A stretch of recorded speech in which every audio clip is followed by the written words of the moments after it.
Κύριε Δελή, θα ήθελα να σας ευχαριστήσω πάρα πολύ για τη συμμετοχή σας στο πρόγραμμα Sail Ahead της Ευρωπαϊκής Ένωσης, της Ένωσης Πλοιάρχων και της ITEC και είναι μεγάλη μας χαρά και τιμή να σας έχουμε εσάς και τους άλλους αξιωματικούς του Λιμενικού Σώματος στο πρόγραμμα αυτό.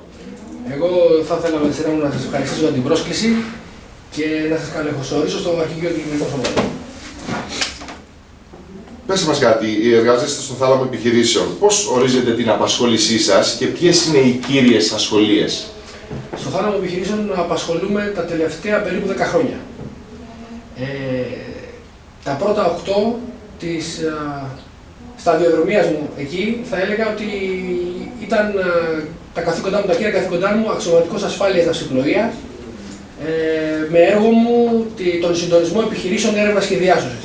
Μάλιστα. Κόσμος που κινδυνεύει στη θάλασσα να βρει μια ανταπόκριση, ένα χέρι βοηθείας, προκειμένου να τον διασώσουμε και να τον μεταφέρουμε με ασφάλεια στην πλησιέστερη ακτή. Τα τελευταία 2 χρόνια η υπηρεσία έκρινε ότι είμαι σε θέση να είμαι σε εισαγωγικά προϊστάμενος 2 κέντρων επιχειρήσεων τις μη εργάσιμες ημέρες και ώρες. Του κέντρου επιχειρήσεων του Λιμενικού Σώματος και του ενιαίου κέντρου έρευνας και διάσωσης του ΕΞΕΔ, του γνωστού θάλαμου επιχειρήσεων. Μάλιστα. Πώς βρεθήκατε σε αυτή τη θέση, δηλαδή, όχι ακριβώς πώς τη βρήκατε, πώς βρεθήκατε αυτή τη θέση με τη χρονική περίοδο, με τα χρόνια υπηρεσίας ή με βάση τις προσωπικές σας και επαγγελματικές σας αξίες? Κοιτάξτε να δείτε, στο θάλαμο επιχειρήσεων ειδικά, αλλά και στο κέντρο επιχειρήσεων ως επιτοπλίστων, υπηρετούν αξιωματικοί που προέρχονται από τις τάξεις του εμπορικού ναυτικού. Είναι αξιωματικοί του Λιμενικού Σώματος που προέρχονται από τις τάξεις, επαναλαμβάνω, του εμπορικού ναυτικού.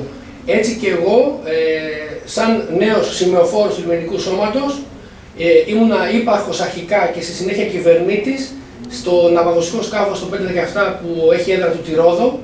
Και μετά από 4 χρόνια υπηρεσίας εκεί και με κάποια εκπαίδευση με αντικείμενο την έρευνα και τη διάσωση, κατέληξα, θεωρώ φυσικά, στο θάλαμο επιχειρήσεων για να συντονίζω πλέον επιχειρήσεις έρευνας και διάσωσης. Μάλιστα. Πόσα χρόνια βρίσκεται σε αυτή τη θέση και πώς μπορείτε να μας συνοψίσετε την καριέρα σας μέχρι εδώ? Η καριέρα μου ξεκίνησε στο Λιμενικό Σώμα το 1997, ναι. Εισερχόμενος στη Σχολή Ναυτικών Δοκίμων. Όπως σας είπα, η πρώτη μου τοποθέτηση ήταν στο ναυαγωγικό το πλοιάριο το 517 της Ρόδου. Ναι. Η επόμενη μετάθεσή μου ήταν στο ΕΞΕΔ, σαν αξιωματικός ασφάλειας ναυσιπλοείας και εν συνεχεία σαν αρχηγός επιφυλακής, έχοντας υπό την εποπτεία μου αυτά τα 2 κέντρα επιχειρήσεων, τις μη εργάσιμες ημέρες και ώρες, σαν κύριο έργο μου, αν θέλετε, είναι η εύρυθμη λειτουργία του και ο συντονισμός επιχειρήσεων όταν το υπόλοιπο αρχηγείο δεν βρίσκεται στις επάλξεις και παραμένουμε εμείς για να υπάρχει μια συνέχεια. Μάλιστα. Τι εμπειρία είχατε και τι προσόντα είχατε πριν μπείτε στο λιμενικό σώμα? Ήμουν αξιωματικός του εμπορικού ναυτικού. Μάλιστα. Αυτή ήταν η προϋπόθεση, αν θέλετε. Το Λιμενικό Σώμα επιλέγει αξιωματικούς, μετά από εξετάσεις βέβαια, και από πανεπιστήμια, πολυτεχνία, αλλά και από τις τάξεις του εμπορικού ναυτικού. Έχοντας τελειώσει τη σχολή εμπορικού ναυτικού πλοιάρχων στα Χανιά στην Κρήτη και έχοντας ταξιδέψει σαν ανθυποπλοίαρχος εμπορικού ναυτικού για 6 μήνες, που είναι το ελάχιστο προαπαιτούμενο για να έχουμε δικαίωμα για τις εξετάσεις, τις εισαγωγικές εξετάσεις του Λιμενικού Σώματος, είχα και εγώ τη δυνατότητα, αν θέλετε, σαν εμποροπλοιάρχος, με την απαιτούμενη θαλάσσια υπηρεσία, να δοκιμάσω την τύχη μου, αν θέλετε, να δώσω εξετάσεις για το Λιμενικό Σώμα που έγινε αποδεικτός της τάξης του από το 1997, όπως σας είπα. Μάλιστα. Τι ικανότητες πιστεύετε ότι απαιτούνται για αυτή τη δουλειά? Για αυτή τη δουλειά τώρα στο θάλαμο επιχειρήσεων που είσαστε? Καταρχήν πρέπει να έχεις τρομερή υπομονή. Πρέπει να έχεις ψυχραιμία. Πρέπει να έχεις αντίληψη, να καταλαβαίνεις πράγματα που συμβαίνουν, πράγματα που γνωρίζεις και πράγματα που δεν γνωρίζεις, γιατί ένα περιστατικό εξελίσσεται με τέτοιο τρόπο που δεν έχεις όλες τις πληροφορίες που θέλεις να έχεις. Οπότε προσπαθώντας να έρθεις στη θέση αυτού που κινδυνεύει, να του παρέχεις εκείνες τις υπηρεσίες που θα του απαλύνουν, αν θέλετε, πρώτα τον ψυχολογικό πόνο που νιώθει εκείνη τη στιγμή, γιατί κινδυνεύει η ζωή του, και στη συνέχεια να του δώσει να καταλάβει ότι εάν συνεργαστεί και αν παραμείνει όσο το δυνατό ψύχρεμος, πράγμα που είναι πολύ δύσκολο, η βοήθεια θα έρθει. Είτε από θαλάσσης είτε από αέρος. Είτε από αέρος. Επαγγελματικά προσόντα, ποια πιστεύετε ότι μπορεί να είναι τα επαγγελματικά προσόντα, δηλαδή οι γνώσεις, εκτός από αυτά τα φυσικά περισσότερο που αναφέραμε πρωτίστως, τι επαγγελματικά προσόντα πρέπει να έχει κάποιος? Σίγουρα τη γνώση του πλοίου, τη γνώση των κανόνων search and rescue, έτσι δεν είναι? Βεβαίως. Είναι μια δουλειά που είναι απαιτητική. Στο σημείο αυτό θα ήθελα να σας πω ότι σε άλλες χώρες δεν είναι απαιτούμενο για να κάνεις συγκεκριμένη δουλειά να είσαι εμποροπλοίαρχος. Εκπαιδεύεσαι. Εμείς θεωρούμε σκόπιμο αυτοί που υπηρετούν στο συγκεκριμένο κομμάτι να προέρχονται από τις άξεις του εμπορικού ναυτικού. Να έχουν ταξιδέψει, να έχουν νιώσει την αλμύρα στο πετσί τους. Μάλιστα. Κύριε Πρωτάρχα, τι εκπαίδευση έχετε λάβει κατά τη διάρκεια της παραμονής σας από την είσοδό σας και πόσα χρόνια ήσασταν στο λιμενικό σώμα? Κοιτάξτε, επειδή η πρώτη μου τοποθέτηση, αν θέλετε, ήταν σε σκάφος ναυαγοσωστικό πλοιάριο του λιμενικού στην Ρόδο, η αρχική μου, αν θέλετε, εκπαίδευση είχε να κάνει με κύριο αντικείμενό της το search and rescue, την έρευνα και τη διάσωση. Σχολεία που έχουν σχέση με διάσωση, αυτή καθεαυτή από την πλευρά του μέσου διάσωσης, του ναυαγοσωστικού σκάφους, όπως επίσης και εκπαιδεύσεις στο εξωτερικό, στο Ηνωμένο Βασίλειο, με αντίστοιχους συναδέλφους, αν θέλετε, του Maritime Coast Guard Agency της Μεγάλης Βρετανίας, σε θέματα συντονισμού επιχειρήσεων έρευνας και διάσωσης. Μάλιστα. Σίγουρα όταν μπήκατε και όταν σας δέχτηκαν στον κύκλο του λιμενικού σώματος, περάσατε και κάποια εκπαίδευση από τη Σχολή Ναυτικών Δοκίμων. Βεβαίως. Είναι απαιτούμενο, αν θέλετε, για να εισαχθείς στις τάξεις του λιμενικού σώματος, μετά τις γραπτές εξετάσεις και τις δοκιμασίες, τις σωματικές δοκιμασίες, είναι μία χρονιά ακαδημαϊκή μέσα στην Σχολή Ναυτικών Δοκίμων, ακολουθώντας πλήρως το πρόγραμμα της Σχολής Ναυτικών Δοκίμων, τελειώνοντας το ακαδημικό έτος και δίνοντας κάποιες γραπτές βεβαίως εξετάσεις, συνεχίζουμε με μία εκπαίδευση εν πλώ σε πλοία του εμπορικού μας ναυτικού, προκειμένου όλοι οι αξιωματικοί να πάρουν μία γεύση από το ναυτικό επάγγελμα, γιατί όπως σας προείπα υπάρχουν και αξιωματικοί που προέρχονται από τις τάξεις, από πολυτεχνικές σχολές, από πανεπιστήμια, που ενδεχομένως να μην έχουν και κάποια άμεση επαφή ή κάποια γνώση του τι σημαίνει ναυτικό επάγγελμα. Μάλιστα. Μπορείτε να μας περιγράψετε πώς είναι μια καθημερινή μέρα στην υπηρεσία σας? Θα έλεγα μια normal καθημερινή μέρα, δεν θα ήθελα να αναφερθώ έτσι αν υπάρχουν και κάποια γεγονότα ή κάποια δυσάρεστα γεγονότα, ενώ κάποια cases τα οποία πρέπει να ατυχήματα ή οτιδήποτε. Μια καθημερινή μέρα πώς εξελίσσεται εδώ στην υπηρεσία σας? Όσο και να σας φανεί περίεργο, η ρουτίνα μας συνήθως, ή αν θέλετε επιθυμούμε να είναι ήσυχη. Να έρθουμε στο γραφείο, να καθίσουμε, να ενημερωθούμε για τρέχοντα συμβάντα κτλ.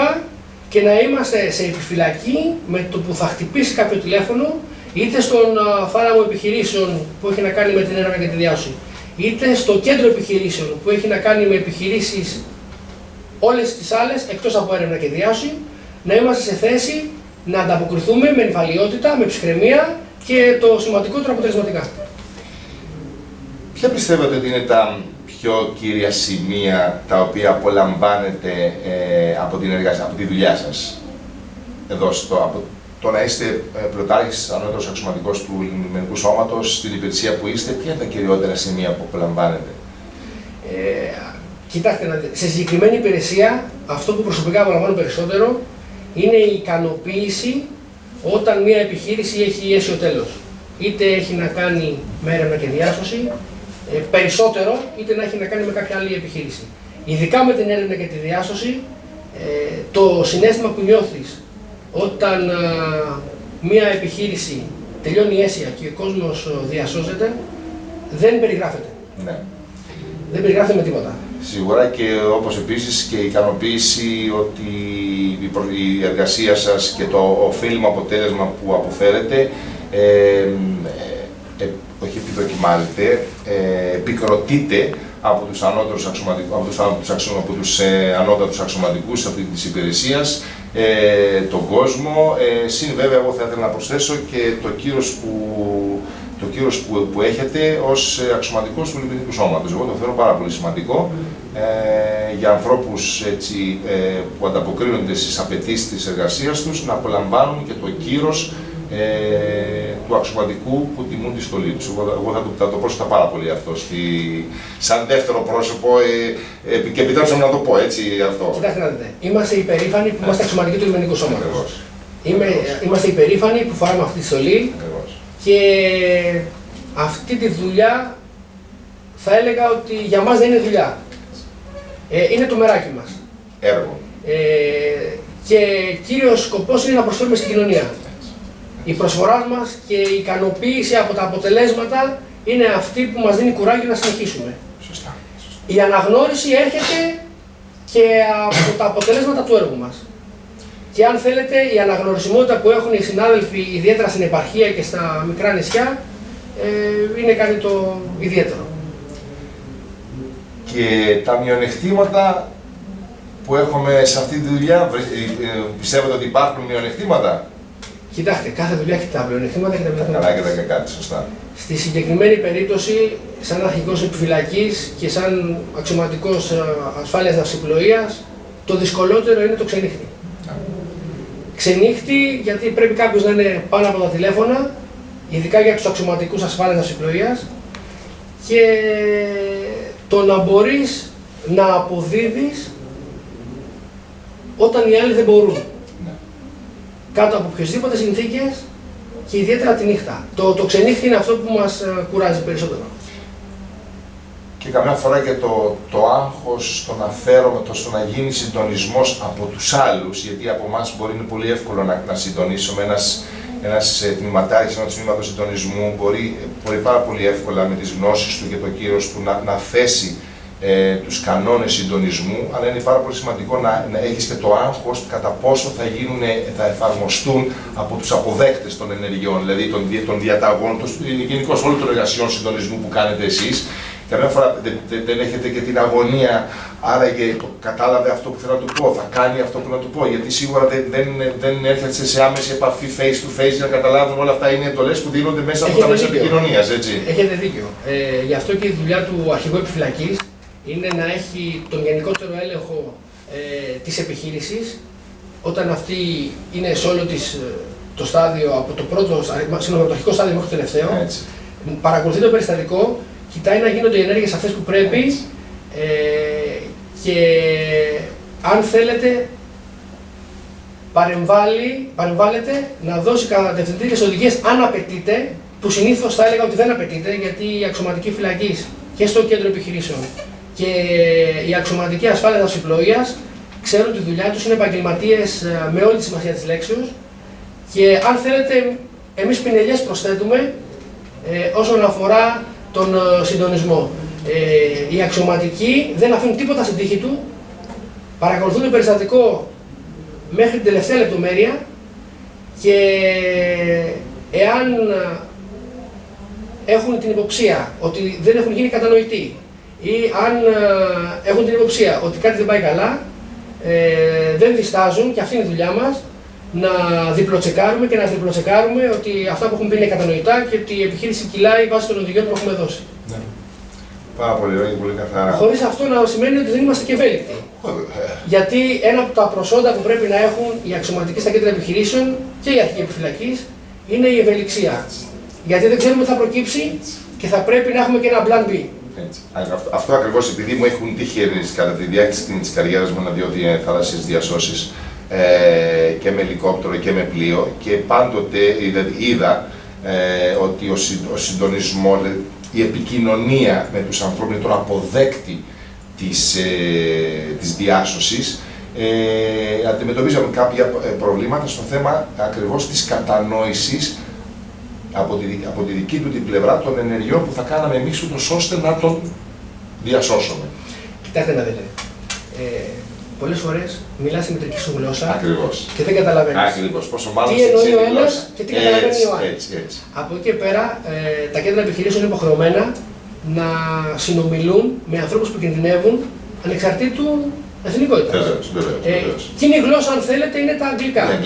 Αλλά και τα αγγλικά μου με τα αγγλικά σας ή τα αγγλικά το οποιοδήποτε δεν είναι το ίδιο. Πάρα πολύ σωστά. Προσπαθούμε να χρησιμοποιούμε συγκεκριμένη γλώσσα και σας πληροφορώ ότι συνήθως με τους πλοιάρχους του εμπορικού ναυτικού συνήθως δεν αντιμετωπίζουμε προβλήματα.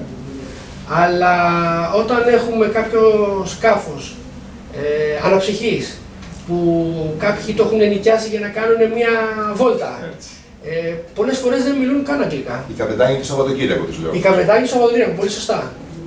Οπότε προσπαθούμε να βρούμε άλλους τρόπους και να είστε σίγουρος, αυτό φαίνεται και τα αποτελέσματα, ότι βρίσκουμε τον τρόπο να συνεννοηθούμε και να φέρουμε σε πέρα στην αποστολή. Αυτό έχει φανεί, κύριε Πρωτάρχα, πιστέψτε με, σε όλα τα χρόνια τα οποία όλοι μας εκτός της δικής σας υπηρεσίας γνωρίζουμε το έργο που έχει κάνει ο Θάλαμος Επιχειρήσεων και το τμήμα συντονισμού. Επιτρέψτε μου να το πω αυτό και τιμάει όλους εσάς και τους ανώτερους και τους αξιωματικούς και όλο το προσωπικό του Θαλάμου Επιχειρήσεων εδώ πέρα.